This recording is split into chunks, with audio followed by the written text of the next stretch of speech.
Hello everyone, welcome back to my channel. मैं हूं पूजा सेतिया। आज मैं फिर से आपके लिए क्वेश्चन लेकर आई हूं क्लास 11th का, जो फाइनेंशियल स्टेटमेंट सोल प्रोप्राइटरशिप का है। आपका जो शॉर्ट आंसर्स क्वेश्चंस है, इस चैप्टर में से आपका 4 मार्क्स का क्वेश्चन आता है, जो कि आपको एक सीक्वेंस में करना पड़ता है।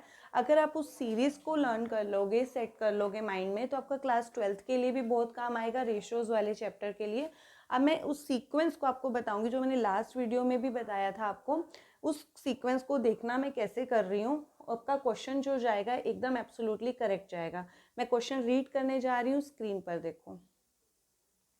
Calculate gross profit and cost of goods sold from the following information. Net sales दी हुई है आपको 1 लाख रुपीज़ की।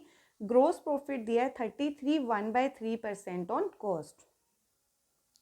देखो, मैंने अभी लास्ट जब हमने क्वेश्चन बनाया था उसमें भी सेम ऐसा ही था। उसमें नॉर्मल आपको दिया होता 25%, बट इसमें आपको फ्रैक्शन में दिया है, मिक्स फ्रैक्शन में आपको दिया है। जब भी आपको एक चीज़ याद रखना, क्लास 12th के लिए भी बहुत काम आएगी और क्लास 11th के लिए भी बहुत काम आएगी।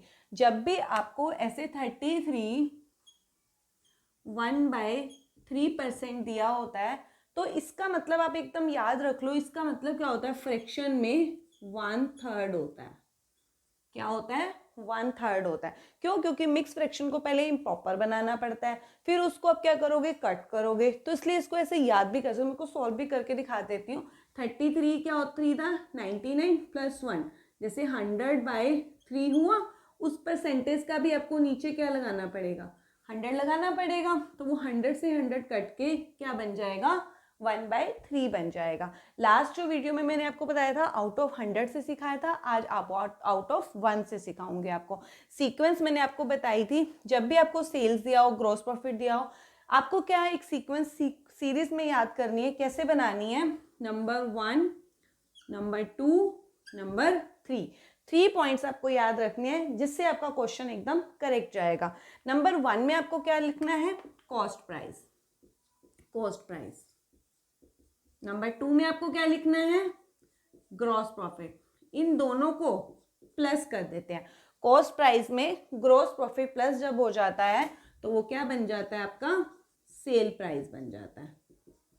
ये सीक्वेंस आपकी फिक्स रहती है, इसको आप ऊपर नीचे नहीं कर सकते हो। अब हमें ये ध्यान रखना है कि वो आप इन तीनों में से आप किसको 100 मानो या किसको 1 मानो। देखो, जब हम परसेंटेज वाला लेते हैं तो हम 100 से लेकर चलते हैं। जब आप फ्रैक्शन से, जैसे मैंने आपको बताया कि इसका मतलब क्या होता है, 1/3 होता है। जब फ्रैक्शन में लेते हैं, परसेंटेज को हम हटा देते हैं, तो 1 से लेते हैं। देखो, जब भी मैंने आपको लास्ट में भी बताया था, इसमें क्या होता है, ग्रोस प्रॉफिट ऑन कॉस्ट जिसके ऊपर होता है, किसके ऊपर है, ऑन कॉस्ट जिसके ऊपर होता है, उसी को आप अगर परसेंटेज में ले रहे हो तो 100 मान लोगे, अगर परसेंटेज नहीं ले रहे हो तो 1 मानोगे। ऑन कॉस्ट हम क्या करेंगे, विदाउट परसेंट। लास्ट हमने परसेंटेज वाला किया था, अब हम फ्रैक्शन वाला करेंगे। ऑन कॉस्ट है तो हम कॉस्ट को क्या मानेंगे, 1 मानेंगे। कॉस्ट को हम क्या मानेंगे, 1। अब दूसरा जो है प्रॉफिट क्या होगा, जितने आपको बोला है 33 1/3% का मतलब क्या है, 1/3। तो ग्रॉस प्रॉफिट क्या हो जाएगा, 1/3।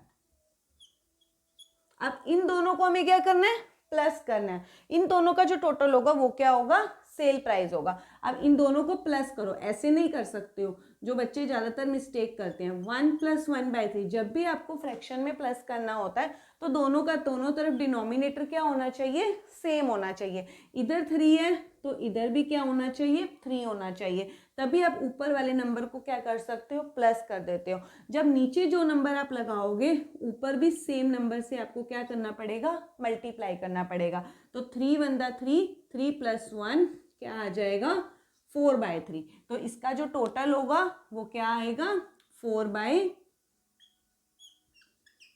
हमने ये पहले सीरीज कंप्लीट करनी है। इस टाइप के जब भी क्वेश्चन आएंगे तो पहले आपको सीरीज को कंप्लीट करना है। तो हम क्या करेंगे, 1 + 1/3, 4/3, ये तीनों कंप्लीट हो गए। अब इन तीनों में से हमें जिसका भी अमाउंट दिया उसके साइड में इक्वल में रख दोगे। किसका अमाउंट दिया आपको, सेल का दिया, तो सेल प्राइस ये इसके इक्वल रख दो। कितना दिया हुआ है आपको, 1 लाख रुपीज। बस जो भी इन तीनों में से ऐसे दोनों इक्वल हो जाते हैं तो उसको सब। अब ये चीज ध्यान रखनी है आपको कि पहले अमाउंट नहीं होना चाहिए, नहीं तो क्वेश्चन गलत हो जाएगा। पहले ये सीरीज कंप्लीट होनी चाहिए और फिर आपका जो भी आपको अमाउंट गिवन है उसके साथ बाद में लिखना है। अब आपको ये सेल प्राइस वाली सीरीज कंप्लीट है तो अब यहाँ पे इक्वेशन बना दोगे। क्या लिखेंगे? इफ सेल प्राइस कितना है 4/3 लिख लिया। उसके बाद क्या लिखा है? सेल प्राइस ही 1 लाख है, इसी के नीचे लिख दोगे इफ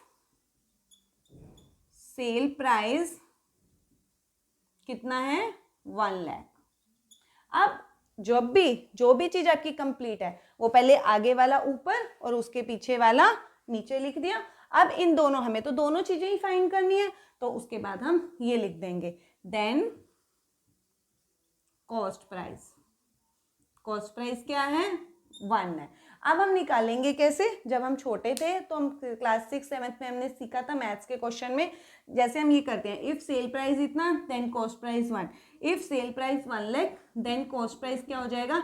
ऐसे एंटी क्लॉकवाइज चलेगा। ऐसे जो भी आपने नंबर लिखे यहाँ से स्टार्ट करोगे, यहाँ से ऐसे एंटी क्लॉकवाइज, पहले 1 उसके नीचे ये वाला 4/3। अब देखो 1 के नीचे 4 आ गया, अब इसके नीचे तो हम लिख नहीं सकते हैं, जब 2 नंबर नीचे हो तो ऊपर चला जाता है वो मल्टीप्लाई में, और जो ये वाला जो हमारा अमाउंट वाला आता है वो हमेशा मल्टीप्लाई में आता है।